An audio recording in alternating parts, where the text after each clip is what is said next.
ስንት አይነት ሰው አለ ስራ ቁም ነገሩ ግራ ያማከለ በሄደበት ሁሉ ክፋት የተከለ የሰራ ከላቱ እሾህ ያበቀለ ለቸገረው ደራሽ መስሎ የሚያበድር ሁለመናው ክፉ አለባብሶ የሚያድር ስራና ተግባሩ ማይመች ለእግዚአብሔር ስንት አይነት ሰው አለ።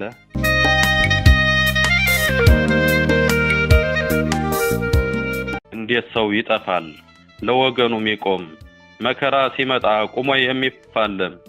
ይህ ነው የኔ ሐሳብ የዘውትር ጥያቄ ሳልተኛ የማድረው ህልሜን ተነጥቄ የኔ አካል ካሳቡ ወፍ ብሎ የሚያድረው ተላላጣው ወገን ደጀን የሚሆነው ቆፍጠን ያለ መሪ ጀግና ሰው ሲኖር ነው።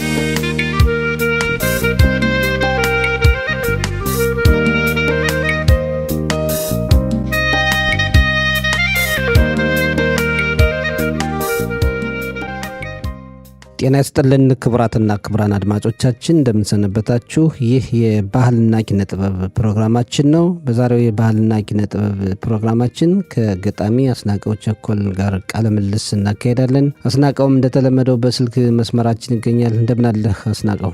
እግዚአብሔር ይመስገን። እንዴት አለ? ሰላም ነው? እኔ ደህና ነኝ። አንተ እንዴት ነህ? እኔ ደህና ነኝ። ክብሩ ይስፋ። በጣም ጥሩ። እንግዲህ አንተ በየጊዜው ግጥሞችን ትልክልናለህ ታቀርባለህም፣ በጣም ጥሩ ነው። ያው ቀጥለሃል በኪነ ጥበቡ። እንግዲህ ያው ከብዙ በጥቂቱ እየሞከርኩ ነው፣ እንደሚያመቸኝ ሰዓት እየፈለኩኝ ማለት ነው። ጥሩ ነው። እንግዲህ ግጥም መግጠም ጊዜንም ይጠይቃል፣ ሁኔታዎችንም ይጠይቃልና ባለፈው ጊዜ እንዴት ነው ስለ ግጥም መድብል እያሰብክ ነው ወይ ስልህ እያሰብኩበት ነው ብለሃል። የታሰራ ነገር አለ? በስራ ላይ ነው። እሱም ቢሆን ግን ያው አልቋል ማለት ለማስደፍር ለዛ ነው ጊዜ ይወስዳል። አንደኛ እያንዳንዱን እንትን ባለፈው እንደተነጋገር ነው ቦታ መስጠትና መመደብ ያስፈልገዋል። ብዙ አይነት እንትኖች አሉት አሰራሮች አሉትና ለዛ ነው እንጂ ቀጥታ እንደወረደ ማሳተም ብቻ ኖሮ ከን ይቻል ነበር። ዋናው ምንድነው የግጥምህን ይዘት እናንተ የሚያብራራ ጽሁፍ ያስፈልጋል። ከምን ተነስተህ እንደጻፍከው ይዘቱ ከምን እንደመጣ ቦታው መስጠት ያስፈልጋል እያንዳንዱ። ስለዚህ ጊዜ ይወስዳል። በአጭር ጊዜ የሚሆን አይደለም። አዎ ጊዜው ሲደርስ ማቅረብ ይቻላል፣ ወይም ደግሞ ለአንባቢያን አሳትሞ ማቅረብ ይቻላል እና ያው ቀላል አይደለም። እዚህ ሀገርም ስራ አለ፣ ቤተሰብ አለ። ያን ሁሉ ተቋቁሞ ደግሞ በኪነ ጥበቡ የሆነ ነገር ሰርቶ ማቅረብም ራሱን የቻለ ፈተና ነው። ለማሳተምም ግን ጥሩ ነው። ፍላጎትን የተሰጠውን አውጥቶ ማሳየት ይገባል። ልክ እንዳንተ የምናደንቃቸው ብዙ ልጆች አሉ።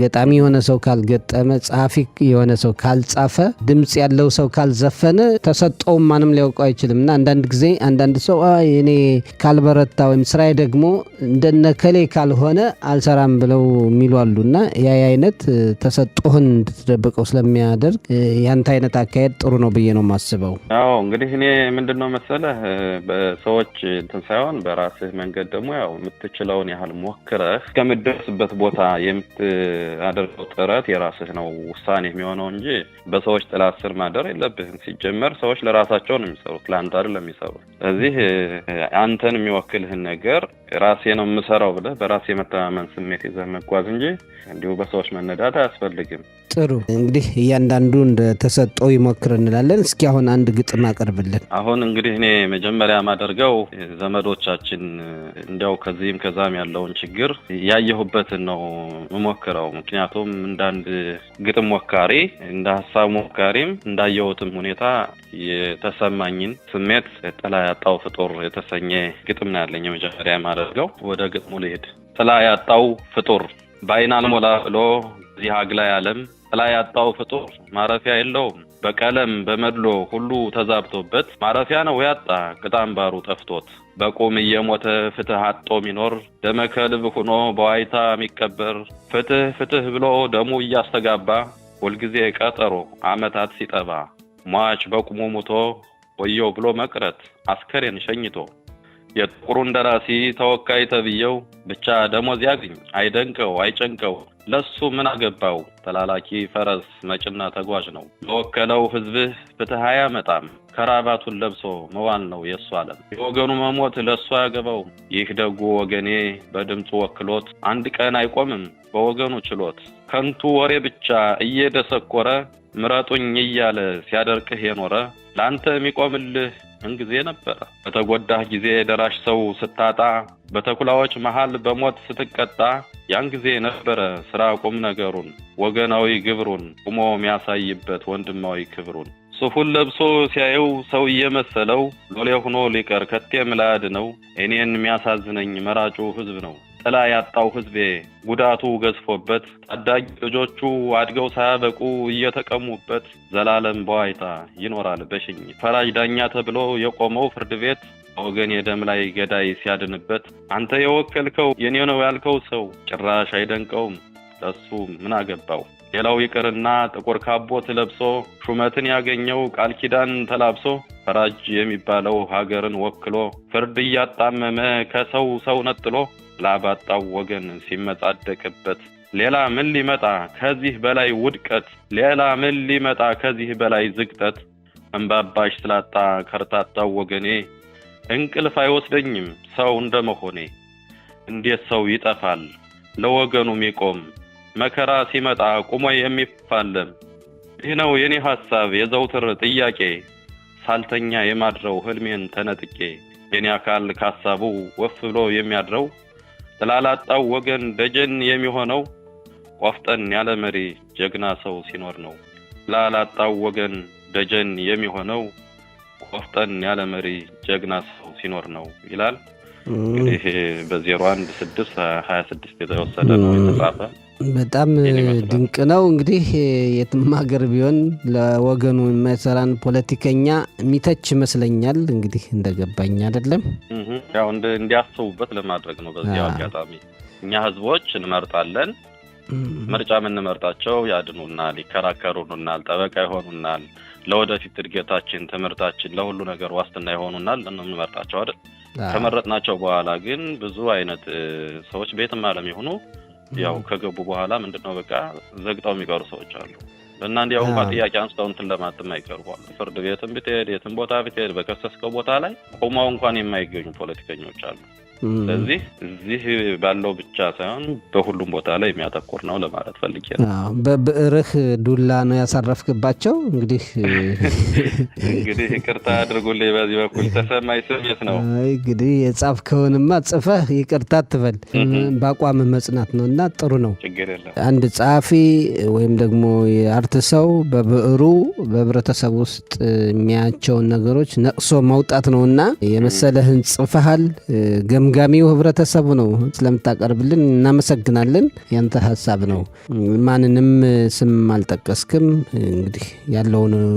ነገር ነው የተናገርከው ጀመር እኔ የማንንም እንትን ለማጠልሸት ሳይሆን ቀጥታ ስራው ማለት ነው ይመለከተኛል ለሚል ሰው ወደፊት በህብረተሰቡ ዘንድ አስተማማኝ የሆነ ስራ እንዲሰራ ነው ታየው በየቦታው እየቦተን ነው በየቦታው እየተጠቃን ነው በየቦታው ዘረኝነት አለ ከስንት አንዴ እንግዲህ ከአመት አንዴ ብቻ ብቅ ብሎ አንዲት ቦታ ላይ ተገኝቶ እኔ እንደዚህ ነኝ ማለት አንዳንዴም ተገቢ ነው ብያለምን ምልህ ሌሎች ሰዎች የሚሰሩትን እያየን ነው ስለዚህ በተለኛውን ተዚህ ሀገር በጣም ብዙ ጉዳት አለበት እናት እያለቀሰች ነው በየጊዜው በየ2 እና 3 አመት ተከታታይ ጊዜ ልጆቻቸው እየተገደሉባቸው ለዛ ፍትህ አልተገኘም የሆነት ልንገርህ ሰጣኝ ዲሞክራሲ ባለበት ሀገር ፍትህ ጎሎ ሳይ እዚህ ሀገር በጣም ፍትህ ይጓደላል በጥቁሮች ላይ በተለይ ማለትም ያው የሚታይ ሀቅና የጋዱ ዓለም ያውቀው ነው እኔ ብቻ እንትን ብየው አይደለም ጥሩ እንግዲህ ሌሎችም ግጥሞች አሉ ይዘታቸው አንተ የፍቅርም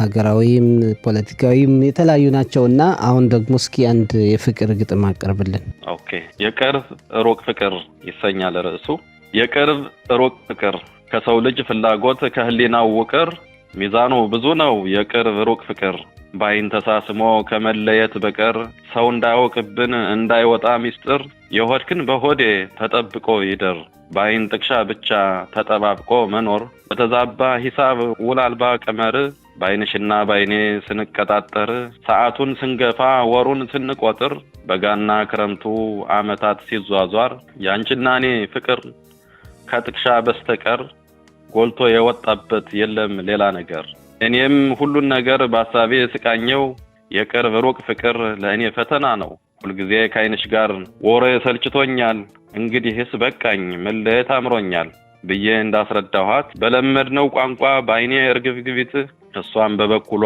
ነገሬ ገብቷት ማስረዳት ጀመረች እንዲህ በማለት ቅርብ ለቅርብ ሆኖ ቦታው ቢቸግረኝ ካንተ ጋር መኖሩ መስሎህ ያላማረኝ በለመደው ቋንቋ ቢቸግር ነው ውዴ ቦታው ቢጠብብኝ አንድ መላ አይጠፋም እባክህ ታገሰኝ የሚል ቋንቋ ይሁኝ በአንድ አይኗ ጥላ ስር ቦታው ባይገጥምላት ያለባትን ችግር በሐሳቧ ቁልቁለት ለኔ ባላት ፍቅር ለጠብቃት ወሰንኩ እስኪፈቅደው እግዚአብሔር ለጠብቃት ወሰንኩ እስኪፈቅደው እግዚአብሔር ይሰኛል። እንግዲህ ከሩቅ የተፋቀርከው ነገር እውን እስኪሆን የግድ መታገስ አለበት ነው።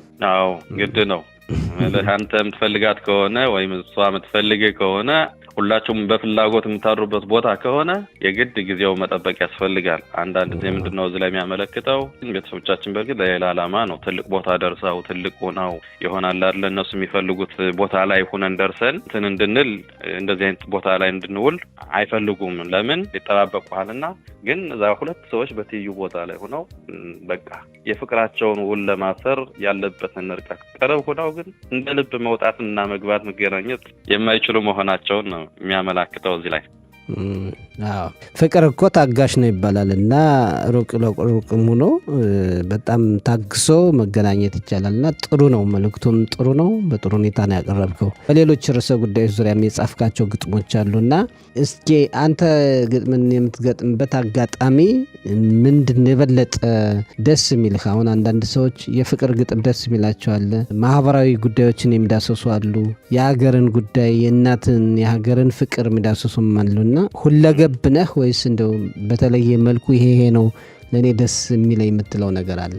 እኔ በሁሉም ነኝ። በተለይ ማተኮረው ደግሞ አገር ላይ አገር ውስጥ አገር ሰላም ሲኖር ነው ሁሉን ነገር የምታደርገውና አገርህ ላይ የበለጠ ሚዛን ሊወስድ ይችልብኝ ይሆናል እንጂ በአገር ጉዳይ በፍቅርም እንዲሁ ነኝ። በሁሉም ነኝ ብለህ የሚታይህን ነገር በወቅቱ የሚከሰተውን ነገር ነው እንግዲህ እንዳንድ ጸሐፊ እንዳንድ ሞካሪ ሰው የምታደርገው ጥረት ይሄ ነው። ምክንያቱም ፍቅርም ሀገራዊ ጉዳይም የዳኝነት ሚዛናዊ ጉዳይም ደግሞ ተጎደለ እንዲያት አላደረክ ማስጠንቀቂያ ካልሰጠኸው ከህብረተሰቡ ነው አይደል? አሁን ከየትኛውም ቦታ እንግዲህ ህዝብ ይወክለዋል፣ ሀገርን ይወክለዋል፣ ፍቅርን ይወክለዋል፣ ዳኝነትን ይወክለዋል። ስለዚህ በሁሉም ቦታ ላይ ሊወስን የሚችል ቦታ መሆን መቻል አለበት። ያ ሰው መስራት ካለበትም በሁሉ ቦታ ላይ መስራት አለበት። እንደዛ አድርጌ ነው የሚሄደው። ግን በብዛት ደግሞ አገር በምትደፈርበት ወይም ደግሞ በሆነ አጋጣሚ የበለጠ ለዛ ትኩረት እሰጣለሁ። መልካም ለደህንነቷ ማለት ነው። ጥሩ። እስኪ አንድ ግጥም አቅርብልን። እንግዲህ አሁን ሰሞኑን እንትን ያልኩት አለ ትናንት መሰለ የላኩልህ ነው። አሁን ስንት አይነት ሰው አለ የሚል እንትንም አለ። ሌላም እንግዲህ በዳኝነት በኩል ያለም ደግሞ አለ። ማን ይሆን ጠበቃ? እስኪ ስንት አይነት ሰው አለ? ኦኬ ካንተ ምርጫ ከሆነ እንግዲህ ስንት አይነት ሰው አለ ይሆንልኝ። አንዳንድ ሰዎች እንግዲህ ለእድገትህም ደግሞ ጥሩ የሆነ እርምጃ የማይሰጡ ሰዎች አሉ። ከግጥሙ በኋላ እናብራራው። ጥሩ። ስንት አይነት ሰው አለ፣ ስንት አይነት ሰው አለ፣ ስራ ቁም ነገሩ ግራ ያማከለ፣ በሄደበት ሁሉ ክፋት የተከለ፣ የሰራ አካላቱ እሾህ ያበቀለ፣ ለቸገረው ደራሽ መስሎ የሚያበድር፣ ሁለመናው ክፉ አለባብሶ የሚያድር፣ ስራና ተግባሩ ማይመች ለእግዚአብሔር። ስንት አይነት ሰው አለ አረመኔ ጨካኝ፣ በቃሉ እያበለ ውድቀትን የሚመኝ፣ ቀን እየቆጠረ ለአክሳሪ ቁመናው እሱ ብቻ ኗሪ መስሎ የሚታየው፣ ልክ እንደ ቁመናው ውስጡ የጠቆረ፣ በክፋት በተንኮል ልቡ የሰከረ፣ ምቾት አይሰጠውም በሄደበት ሁሉ፣ በአፉ እንደሚለው አይኖርም በቃሉ። የተንኮል መረቡን እንደ ስንቅ ቆጥሮት ላይታች ያደርገዋል የያዘው አዙሪት። ካደገ አገር መጥቶ ህልሙን አይለውጥም፣ ዙሮ ዙሮ ከዛው የትም ከፍ አይልም። እሾህ አሚካላ መትከል አያቆምም፣ ሰው የመሆን ተስፋን ያጨልማል የትም። ገላው ሲመረመር ንዕዘትን ተሞልቶ፣ አንተ ስትለወጥ አያድርም ተኝቶ። ስንት አይነት ሰው አለ ህሊናው በሙሉ ውስጡ የቆሰለ፣ በተስፋህ ጎዳና እሾህ ያበቀለ። ስንት አይነት ሰው አለ፣ ስንት አይነት ሰው አለ ይላል። በተለይ በጥሩ መንገድ የማይሄዱ ሰዎችን ትንሽ ትችት የሚሰነዝርባቸው ነው። እንግዲህ አንተ ቅድም እንዳልከው ነው የሚታዩህን ነገሮች የሚያጋጥሙንም ነገሮች በዚህ በስነ ጽሁፍህ የምታስገባ መስሎ ነው የሚታየኝና ጥሩ ነው። ምሳሌ ብጠቅስልህ አንዳንድ ሰዎች በእድገትህ ላይ የሆነ ለውጥህን የማይወዱ ሰዎች አሉ። እነዛ ሰዎች በሁሉም ቦታ ላይ ይገኛሉ። በነገራችን ላይ በስራ ቦታ ተቃዋሚ ይሆናሉ። ምንም ታታደርጋቸው ምንም ነገር ያንተን እንትን ያለህበት ደረጃ ውስጥህን እያወቁት መረዳት በማይችል መልኩ የሚተቹ ግለሰቦች አሉ። አዝላፌን እነሱ ትንሽ ያው ትምህርት እንዲወስዱ ለማለት ነው እንጂ በቀጥታ እነሱ ለማውገዝ የተደረገ አይደለም። ለምን ይሄ በቃ እዚህ ቦታ አይመጥንም ብለው ራሳቸው ተቃዋሚ ሆነው ወይም ደግሞ አንተን በቀጥታ በማናገር ፈንታ በእጃዙሪት ማለት ነው በጣም በተለያየ ቦታ ራስህን ሊጎዱ የሚችሉ ሰዎች አሉና ላፌን ለእነዚህ ሰዎች ትምህርት ይሆናል፣ ለሌላውም ትምህርት ይሆናል ከሚል ነው። እንግዲህ እኔ ሞካሪ ነኝ። የትኛውንም ቦታ ላይ ባየሁበት ቦታ ሞክራለሁኝ። ህዝቡ ይገምግመኝ ነው። ጥሩ ያው ቅድም ብለናል። በስነ ጽሁፍ ውስጥ ያለ በአርት ውስጥ ያለ ሰው መጀመሪያ ደፋር መሆን አለበት። ሰዎች እንዳይቀየሙ ወይም ደግሞ ይህን እንኳ ባነሳ እንደዚህ ይሉኛል ካልክ ስነ ጽሁፍ ላይ መሰማራት የምትችል አይመስለኝም። ደፋር ጸሐፊ መሆን አለብህ። አሁን የኛ ስራ ለምሳሌ ትችቶችን ሁሉ መቀበል አለብን። ጥሩ ስንሰራ ሲያበረታቱን ብቻ አይደለም ማጨብጨብ ያለብን፣ ሲተቹንም መቀበል አለብን። ትክክል አይደለም ባሉንም ጊዜ ልንቀበል ይገባል እና ፖለቲከኞችን ወይም ሌሎችንም እንደምንተቸው እኛም ብንተች ተገቢነት ያለው ነው ብዬ ነው ማስብና ጥሩ ስንሰራ ማበረታታት፣ ደግሞ ትንሽ የሚስተካከል ነገር ካለ ደግሞ ያንን መንቀፍ ወይም መተቸት ደግሞ ለሰው ልጅ ያጠነክራል እንጂ ትችት መጥፎ ነው የሚል እምነት የለኝም። አንዳንድ ጊዜ እንዲያውም ጥሩ ነው የሚል ነገር ነው እድገትህን የሚቀንሰው እና ትችት ጥሩ ነው ብዬ ነው ማስብ። አግባብነት ባለው መንገድ የሰውን ልጅ ሰብአዊነቱን ሳይነኩ መብቱን ሳይነኩ መተቸት ስራን ተገቢነት ያለው ነው እና ባህሪን ነው አንተ የተቸው አሁን ሰውን አይደለም። ምንም ችግር የለውም። ያው እኔ ማለት እንደዛ ብልም ማዘፈራ እናንተ ብትኖረው ጽሁፍንም አላዘጋጀውም። ማለትም ያው ያለና የሚኖር የታየ ነገር ከሆነ ድረስ ሰራው እንትን ችግር የለብኝም። የሚተቸኝንም ደግሞ በአግባቡ እቀበለዋለሁ። ችግር የለም በሁሉም ነገር። እንደነ በእውቀቱ ስዩም እንደነ ስብሐት ገብረ እግዚአብሔር ነጭ ነጩን የሚናገር ስትሆን ሰዎች ይለምዷል እና ጥሩ ነው ብዬ ነው ማስብ። ቀጥልበት። ቶዳራባ ሰጠኝ። አመሰግናለሁ። መልካም ጊዜ ይሆንልህ ቶዳራባ። እኛም በጣም ነው እናመሰግን። እንግዲህ በባህልና ኪነ ጥበብ ፕሮግራማችን እንደዚህ በመቅረብህ ለሌሎች ወጣቶችም አርአያ ትሆናለህ። ሌሎችም እንደዚህ በየጊዜው ስራቸውን እንዲያቀርቡ እንጋብዛለን። በጣም ነው የምናመሰግን። አስናቀው ቸኮል ቀጥልበት። መጽሐፉ ምርቃት ደግሞ ጥራን በቅርቡ በእግዚአብሔር እርዳታ እንግዲህ ፈጣሪ እሱ ያግዘን እንጂ ለሁሉም ነገር ምንም ችግር የለውም። በእግዚአብሔር እርዳታ ሁሉም ነገር ይዘጋጃል ብዬ እኔ አምናለሁ። ወደፊትም ተስፋዬ ነው እሱ ይሆናል። ይቻላል ነው ያለ ኃይሌ ገብረስላሴ። ይቻላል ካልን የማይሆን ነገር የለምና በርታ እንላለን። በጣም እናመሰግናለን። የዛሬው የባህልና ኪነ ጥበብ ፕሮግራምን በዚህ ይጠናቀቃል። ሰላም ጊዜ ያስናቀው። ቻው ቻው ባይ